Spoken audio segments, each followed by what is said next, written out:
Hello বন্ধুরা, কেমন আছো? আশা করছি সকলে ভালো আছো। তো বন্ধুরা, তোমাদের জন্য আবারও নতুন একটি রিক্রুটমেন্ট আপডেট নিয়ে চলে এসেছি তোমাদের প্রিয় চ্যানেলে। তো বন্ধুরা, আজকে যে রিক্রুটমেন্ট আপডেটটি নিয়ে এসেছি তোমরা দেখতে পাচ্ছ, ইতিমধ্যে কিন্তু আমরা রেলওয়ে রিক্রুটমেন্ট বোর্ড এর অফিসিয়াল ওয়েবসাইটে কিন্তু আমরা আছি। তো বন্ধুরা, ইন্ডিয়ান রেলওয়ের তরফ থেকে যে আরআরবি এএলপি অর্থাৎ assistant loco pilot recruitment notice প্রকাশিত হয়েছে। আজকে কিন্তু আমরা এই রিক্রুটমেন্ট নোটিশ সম্পর্কে এই চ্যানেলে প্রথমে সমস্ত কিছু জেনে নেব। তার আগে বলবো বন্ধুরা, আমাদের একটু দেরি হয়ে গেল নোটিফিকেশনটা দিতে। তো কয়েকদিন কিন্তু আমরা চ্যানেলে ভিডিও আপলোড করতে পারিনি, তোমরা সকলেই জানো। তো তার জন্য তোমাদের সকলের কাছে সরি। তো বন্ধুরা, আজকের থেকে কিন্তু তোমরা প্রতিনিয়ত কন্টিনিউ আপডেট তোমরা পেয়ে যাবে চ্যানেলে। তো বন্ধুরা, চলো আমরা কিন্তু আজকে রিক্রুটমেন্ট নোটিশটি দেখে নেব এবং তোমাদের সাথে কিন্তু ডিটেলস আলোচনা করে নেবো। তার আগে কিন্তু তোমাদের সাপোর্ট অত্যন্ত জরুরি। তো তোমরা যদি চ্যানেলে প্রথম হয়ে থাকো তাহলে চ্যানেলটিকে এখনই লাইক, শেয়ার অ্যান্ড কমেন্ট করো এবং সাবস্ক্রাইব করতে কিন্তু ভুলবে না, এবং বন্ধুদের কাছে ছোট্ট করে শেয়ার বাটনটি টিপে কিন্তু পৌঁছে দিতে ভুলবে না। তো বন্ধুরা, চলো এবার আমরা অফিসিয়াল নোটিশে চলে যাব। তো বন্ধুরা, তোমরা দেখতে পাচ্ছ আমরা কিন্তু অফিসিয়াল নোটিশে চলে এসেছি। নোটিশটি কিন্তু প্রকাশিত হয়েছে government of India, ministry of railway recruitment board থেকে কিন্তু রিক্রুটমেন্ট নোটিশটি প্রকাশিত হয়েছে। এবং এটি কিন্তু রিক্রুটমেন্ট নোটিশের CEN নং 01/2025। ঠিক আছে, এবং কোথায় কোথায় নিয়োগ হচ্ছে তার কিন্তু একটা মানচিত্র দিয়ে দিয়েছে যে ইন্ডিয়ার কোথায় কোথায় আমাদের নিয়োগ হচ্ছে। ঠিক আছে, তো আমরা এবার দেখে নিই এখানে আবেদনের ডেট কি বলেছে। তোমরা দেখতে পাচ্ছ এখানে বলেছে date of indicative notice in employment news, অর্থাৎ নোটিশটি কিন্তু প্রকাশিত হয়েছে 29/3/2025 তারিখে কিন্তু। এবং নোটিশটি প্রকাশের কিন্তু নির্দেশ তোমরা দেখতে পাচ্ছ, নোটিশটি প্রকাশের নির্দেশ কিন্তু 29/3/2025 দেওয়া হয়েছে। ঠিক আছে, তো এখানে বলছে opening date of online application submission, অর্থাৎ তোমাদের কিন্তু অনলাইনে অ্যাপ্লিকেশনটি শুরু হয়েছে এপ্রিল মাসের 12 তারিখ থেকে, এবং closing date for submission of online application, এবং তোমাদের কিন্তু অনলাইন অ্যাপ্লিকেশনটি ক্লোজ হয়ে যাবে মে মাসের 11 তারিখ পর্যন্ত। তো বন্ধুরা, তোমরা কিন্তু রিক্রুটমেন্টে আবেদন করার জন্য 1 মাসের সময় পেয়ে যাচ্ছ। এবং যারা যারা নোটিশটি দেখোনি তারা কিন্তু ভিডিওটি ভালো করে দেখতে থাকো, তাহলে কিন্তু তোমরা সমস্ত কিছু জানতে পারবে এই রিক্রুটমেন্ট নোটিশ সম্পর্কে। এবং এখানে বলছে last date for application fee payment for the submitted application, অর্থাৎ তোমরা অ্যাপ্লিকেশন সাবমিট করার পরে তোমরা পেমেন্ট করার লাস্ট ডেট কিন্তু 13 তারিখ পর্যন্ত এখানে বলেছে। এবং মডিফিকেশন উইন্ডো খুলে দেওয়া হবে 14 থেকে 23 তারিখ পর্যন্ত কিন্তু মডিফিকেশন উইন্ডো খুলে দেওয়া হবে। তো বন্ধুরা, এবার আমাদের সবথেকে বড় যেটা আকর্ষণই বলতে পারো, তো এএলপির ভ্যাকান্সি কতগুলো শূন্যপদে নিয়োগ করা হচ্ছে তোমরা দেখতে পাচ্ছ এখানে টোটাল ভ্যাকান্সি বলেছে 9,970টি শূন্যপদে নিয়োগ করা হচ্ছে, অর্থাৎ তোমরা বলতে পারো পুরোপুরি 10,000-এর কাছাকাছি, বলতে 10,000ই শূন্যপদ ধরতে পারো। 9,970, 30টি কম, তো 10,000 শূন্যপদেই তোমরা ধরতে পারো। 9,970টি শূন্যপদে নিয়োগ করা হচ্ছে। এখানে পোস্ট বলেছে assistant loco pilot ALP, pay level 7 CPC অনুসারে, লেভেল 2 অনুসারে কিন্তু পে লেভেল এখানে বলেছে 19,900 থেকে শুরু। মেডিকেল স্ট্যান্ডার্ড আছে A1, এবং এজ অ্যাজ অন 1/7/2025 অনুসারে 18 থেকে 30 বছরের মধ্যে বয়স হলে তোমরা আবেদন করতে পারবে। এবং কোন জোনে কতগুলি শূন্যপদে তোমাদের ভ্যাকান্সি দেওয়া হয়েছে সেটা কিন্তু তোমরা অ্যানেক্সার বিতে জানতে পারবে, এবং সেটি তোমাদের আমি অবশ্যই দেখাবো এই ভিডিওর মাধ্যমে। এবং এখানে বলছে please read the information given in the CEN thoroughly before filling up the online application. তো তোমাদের কিন্তু প্রথমে এখানে বলছে তোমরা ভালো করে পড়ে নাও নোটিফিকেশনটি, তারপরে তোমরা অনলাইনে অ্যাপ্লিকেশন করো। দেখো, মেডিকেল স্ট্যান্ডার্ডে কিছু তথ্য এখানে বলেছে A1-এ। ঠিক আছে, physically fit in all respect. তো ডিস্টেন্স ভিশন বলেছে 6/6 তোমাদের দেখবে উইথাউট গ্লাসেস উইথ ফগিং টেস্টে। ঠিক আছে, মাস নট অ্যাকসেপ্টেড +2D।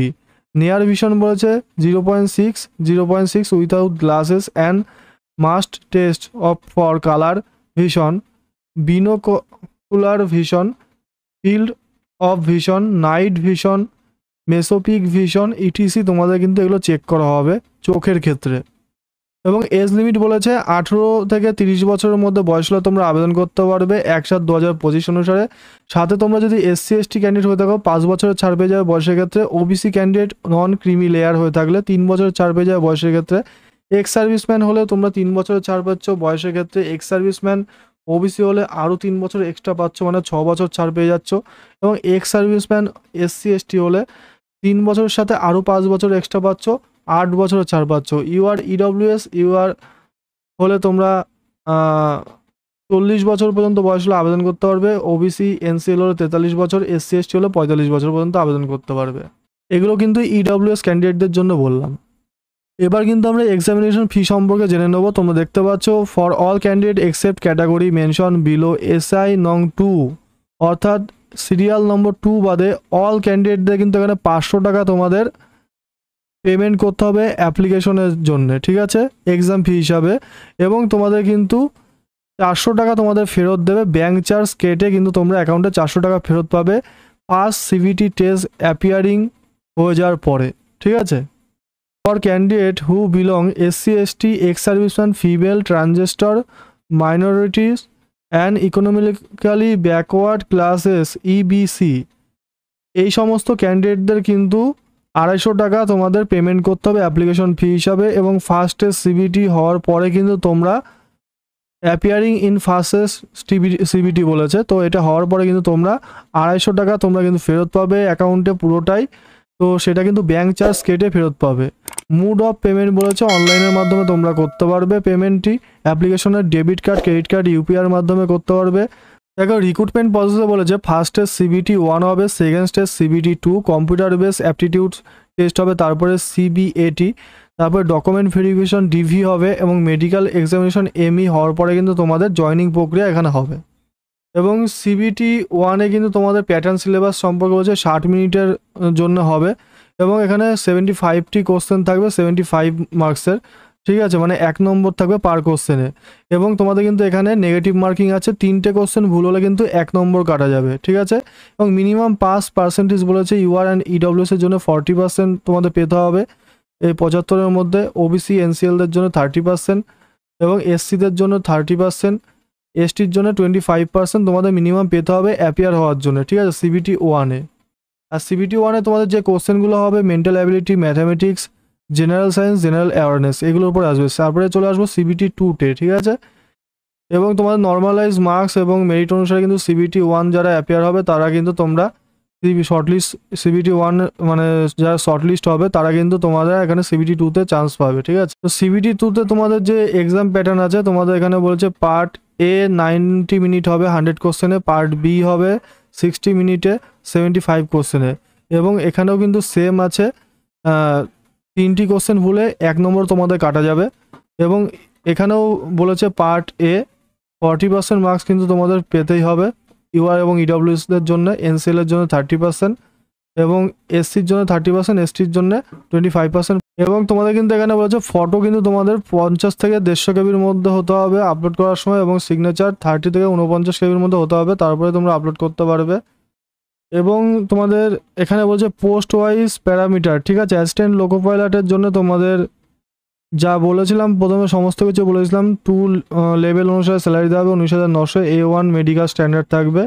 এবং এখানে বলেছে মাধ্যমিক পাস করে থাকতে হবে, SSLC+2 ITI recognise institute NCVT এবং এসসিবিটি থেকে তোমরা যদি ফিটার, ইলেকট্রিশিয়ান, ইনস্ট্রুমেন্ট মেকানিক এই সমস্ত কোর্সে তোমরা করে থাকো, ওয়ারম্যান, tractor mechanic, armature, coil winder mechanic, diesel, hit engine, Turner, machinist, refrigeration and air condition mechanic, তোমরা কিন্তু আবেদন করতে পারবে এই রিক্রুটমেন্টের জন্য, এএলপি পোস্টের জন্য, ঠিক আছে।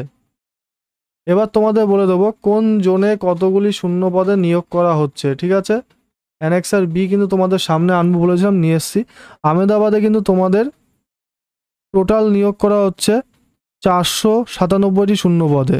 আজমির, এনডব্লিউআর এবং ডব্লিউসিআর, এনডব্লিউআরে 679টি এবং তোমাদের কিন্তু ডব্লিউসিআরে 141টি শূন্যপদে নিয়োগ করা হচ্ছে। প্রয়াগরাজে তোমাদের 80টি আছে এনআরএ এবং এনসিআরে আছে 508টি। ভোপালে তোমাদের ডব্লিউআরে আছে 46টি এবং ডব্লিউসিআরে আছে 618টি। ভুবনেশ্বরে তোমাদের কিন্তু ইসিওআরে আছে 928টি। বিলাসপুরে তোমাদের আছে 568টি। চণ্ডীগড়ে আছে 433টি। চেন্নাইয়ে আছে তোমাদের 362টি শূন্যপদ। গোরখপুরে আছে 100 শূন্যপদ। গুয়াহাটিতে আছে 30টি শূন্যপদ। জম্মু শ্রীনগরে আছে 8টি শূন্যপদ, কলকাতাতে তোমাদের নিয়োগ করা হচ্ছে এসিআরে 262টি শূন্যপদ, ইআরে আছে 458টি শূন্যপদ, মালদাতে 410 এবং 24টি শূন্যপদে নিয়োগ করা হচ্ছে ইআর এসিআর মিলে। মুম্বাই এসসিআর সিআর ডব্লিউআর 3টে মিলে, এসসিআরে 22টি, সিআরে 376টি, ডব্লিউআরে কিন্তু 342টি শূন্যপদে নিয়োগ করা হচ্ছে। মুজফ্ফরপুরে 79টি শূন্যপদ আছে, পাটনাতে আছে 33টি, রাঁচি ইসিআরে আছে 578টি এবং এসিআরে আছে 635টি, সেকেন্দ্রাবাদে আছে তোমাদের 967টি এবং সেকেন্দ্রাবাদ ইসিওআরে আছে 533টি, শিলিগুড়িতে আছে এনএফআরে তোমাদের 45টি, তিরুভান্তপুরমে আছে তোমাদের এসআরে 148টি, টোটাল 9970টি কিন্তু শূন্যপদে তোমাদের এখানে নিয়োগ করা হচ্ছে। এবং কাস্ট সার্টিফিকেট এসসি এসটির ফরম্যাট এখানে তোমরা পেয়ে যাচ্ছ, ডেসক্রিপশনেও দিয়ে দেবো তোমাদের জন্য। ওবিসি নন ক্রিমিলেয়ার সার্টিফিকেটের ফরম্যাটও তোমাদের দিয়ে দেবো ডেসক্রিপশনে, তোমরা কিন্তু ওখান থেকে ডাউনলোড করে নিতে পারবে। তো বন্ধুরা, তোমাদের রেলওয়ে এএলপি থেকে যে নতুন রিক্রুটমেন্ট নোটিশ প্রকাশিত হয়েছিল 9970টি শূন্যপদের জন্য, তার ডিটেলস আজকে এই ভিডিওর মাধ্যমে তোমাদের ডিটেলসে বললাম। ভিডিওটি ভালো লাগলে অবশ্যই একটি লাইক অ্যান্ড শেয়ার এবং চ্যানেলটিকে সাবস্ক্রাইব করতে কিন্তু অবশ্যই ভুলবে না।